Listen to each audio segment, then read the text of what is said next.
Hi வணக்கம் மக்களே, நல்லா இருக்கீங்களா எல்லோரும்? உங்கள் ஊரில் சந்தை இருந்தால் இந்த மாதிரி உங்களுக்கு ஞாபகம் அனுபவம் இருக்கும். நான் சின்ன பிள்ளையாக இருக்கும்போதே எங்கள் அம்மா அவங்கள சந்தையில் கத்திரிக்காய், தக்காளி, மிளகாய் நிறைய கொண்டு விற்றுருக்காங்க. அந்த காலத்தில் எங்கள் தோட்டத்தில் விவசாயம் பண்ணி போட்டப்போ எப்படிங்கன்னா,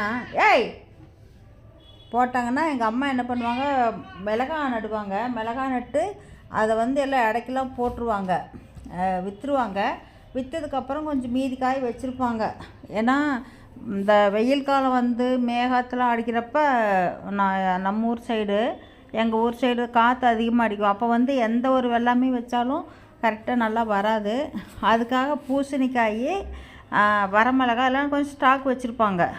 நான் எதுக்குடா காயெல்லாம் விற்றுட்டு இது கொஞ்சம் வச்சுருக்கான்னு பார்த்தா, அதுக்கப்புறம் எங்கள் அம்மா வெள்ளிக்கிழமை அன்றைக்கி சந்தைக்கு கொண்டு வரப்போ ஒரு கூடை நிறையா, ஒரு 10 கிலோ இருக்கும்னு வச்சுங்களேன். 10 கிலோ மிளகாய் அப்படி இருக்கும். அதை கொண்டு போய் விற்றுட்டு வீட்டுக்கு சாமான் வாங்கிட்டு வருவாங்க சந்தையில். அப்படி கஷ்டப்பட்டாங்க. கம்முன்றடா, அப்படிலாம் கஷ்டப்பட்டாங்க. அதுதான் சொல்லணும் பாருங்க. அந்த கத்திரிக்காய், தக்காளி பழம் இதெல்லாம் கொண்டு வைக்கிறதுக்கு சைக்கிளில் கொண்டு கொடுக்க சொல்லுவாங்க. சரி, நான் ரொம்ப சைக்கிளில் கொண்டு போய் கொடுக்கறதுக்கு எனக்கு ஒரு மாதிரியாக தோணும். நான் வரமாட்டேன் அப்படின்ட்டுருவேன். அப்போல்லாம் எனக்கு எப்படி தோணுன்னா, விவசாயம் பண்ணுறதுதான் ஐயோ விவசாயம் பண்ணிக்கிட்டு அங்கெல்லாம் நல்லா இருப்பாங்க, நம்ம போனால் எப்படி இருப்போமோ அப்படின்னு ஒரு ஃபீலிங்கில் சொல்லுவேன். அப்புறம் ஒரு டைம் கொண்டு வச்சுட்டு வருவேன். அப்புறம் எங்கள் சின்னண்ணா தான் அதிகமாக கொண்டு வச்சுட்டு வருவாங்க. எங்கள் பெரியண்ணா எதுலேயுமே தலையிட்டுக்க மாட்டாங்க. நான் கொஞ்சம் ஹெல்ப் பண்ணுவேன்.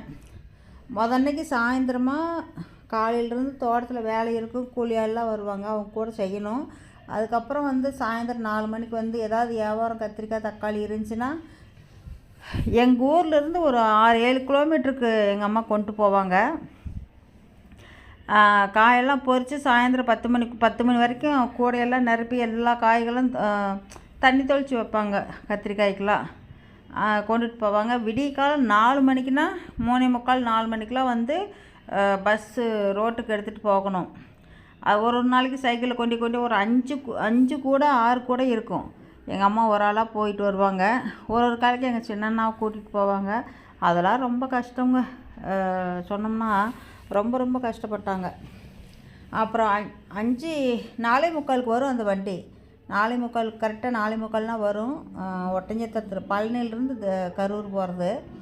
கரெக்டாக அந்த டயத்துக்கு முன்னாடியே அங்கே போய் இருந்து எங்கள் அண்ணா இல்லைன்னா எங்கள் அப்பா எல்லாமே போய் பஸ்ஸுக்குள்ளே ஏற்றி வச்சுட்டு வருவாங்க. அங்கே போய் எங்கள் அம்மாவை அவங்க யாரோ ஒருத்தர் கொஞ்சம் காசு கொடுத்து பிடிச்சி அந்த சத்தியில் கொண்டு வைத்துட்டு வருவாங்க. ரொம்ப கஷ்டப்பட்டாங்க. அவங்க பட்ட கஷ்டம் ஒன்று நினச்சோம்னா நம்மளாம் வேஸ்ட்டுன்னு நினைக்கிறேன். நான் கட்டிலுக்குங்காடா மெத்தைக்குங்காடா படுத்து கிடக்கிறேன். நான் எந்நேரம் பார்த்தாலும் படுத்துக்கிட்டு இது பண்ணிக்கிட்டு என்ன பண்ணுறது.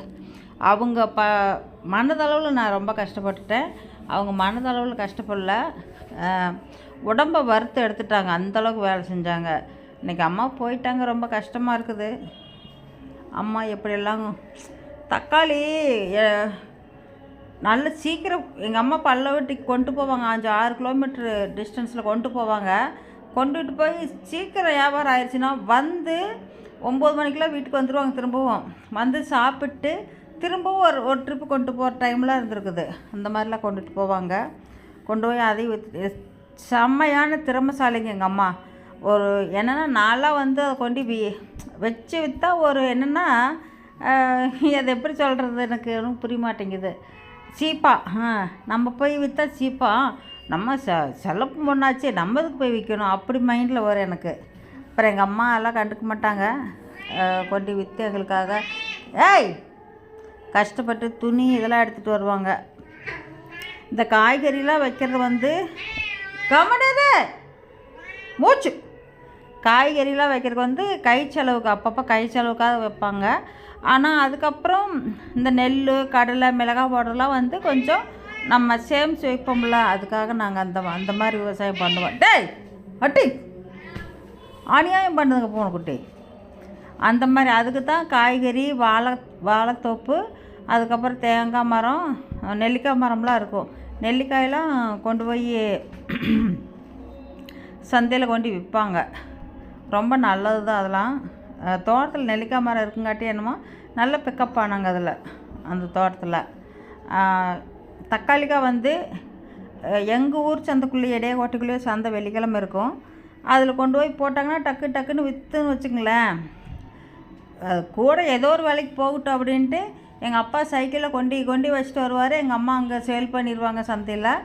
நான் பொறிச்சு வச்சிட்ருப்பேன். காயெல்லாம் பொறிச்சு கூடையில் நிறையா பழுத்து கிடக்குங்க. எக்கச்சக்கமான காய் கொட்டி கிடக்கும். அதை பறித்து நான் வேகமாக எடுத்து போட்டு வச்சுருப்பேன். போட்டதுக்கப்புறம் எங்கள் அப்பா வந்து அதில் எடுத்து கூடையில் வச்சு திரும்ப கொண்டு போய் கொடுத்துட்டு வருவாங்க. சாயந்தரம் 4 மணி வரைக்கும் சமைப்பாருங்க. அதுக்கு மேலே தான் நான் பொறிக்கிறத நிப்பாட்டிட்டு வீட்டில் வந்து வேலை இருக்கும் அப்படின்ட்டு வீட்டு வேலை செய்வேன். ஒரு சந்தோஷமாக இருக்கும் அவங்களுக்கு. அதை செஞ்சிட்டோம்னா ஒரு சந்தோஷமாக இருக்கும் அவங்களுக்கு. இந்த வீடியோ பிடிச்சிருந்தா லைக் பண்ணுங்கள், கமெண்ட் பண்ணுங்கள், சப்ஸ்கிரைப் பண்ணி பாருங்கள். ப்ளீஸ் சப்போர்ட் பண்ணுங்கள் எல்லோரும். நீங்கள் இந்த வீடியோ பார்த்ததுக்கு ரொம்ப நன்றி. வணக்கம். பாய்.